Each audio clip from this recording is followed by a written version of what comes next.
আমি জানি না আর কিভাবে চাইলে তোমায় পেতাম। আমি তো আমার সাধ্য মতো তোমাকে চাইলাম, খোদার কাছে চাইলাম তোমায় মোনাজাতে দু হাত তুলে। তোমারও চাওয়া উচিত ছিল, কিভাবে পাবো তোমায় তুমি আমায় না চাইলে। আমার চাওয়াটা বেশি কিছু ছিল না, আমার চাওয়াটা ছিল খুবই সামান্য। চেয়েছিলাম এই জীবনের পথে তোমার হাত ধরেই হাঁটবো। তবে দেখো, আজ এই জীবনটাই থেমে আছে তোমার জন্য। এ দু চোখে আগে ছিল প্রেম ভালোবাসা, তবে এখন দুঃখ আর হতাশা। আমার পুরো পৃথিবী উল্টে গিয়েছিল যখন এ দু চোখ তোমার পাশে অন্য কাউকে দেখেছিল। তুমি কথা দিয়ে কথা রাখলে না, ছেড়ে যাবে না বলেও তুমি আমার হয়ে থাকলে না।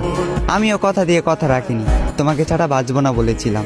তবে আজও আমি মরিনি, বাঁচা মরা রবের হাতে। তাই হয়তো না চাইতেও এখনো বেঁচে আছি এই পৃথিবীতে। এত কিছুর পরেও যে রব আমায় বাঁচিয়ে রাখলো, শুধুমাত্র তিনিই জানেন আমি কিভাবে বেঁচে আছি। আজ আমি সবার চোখের আড়ালে চোখের পানি মুছি, সবাইকে দেখাই সুস্থতা, মুখে মুচকি হাসি।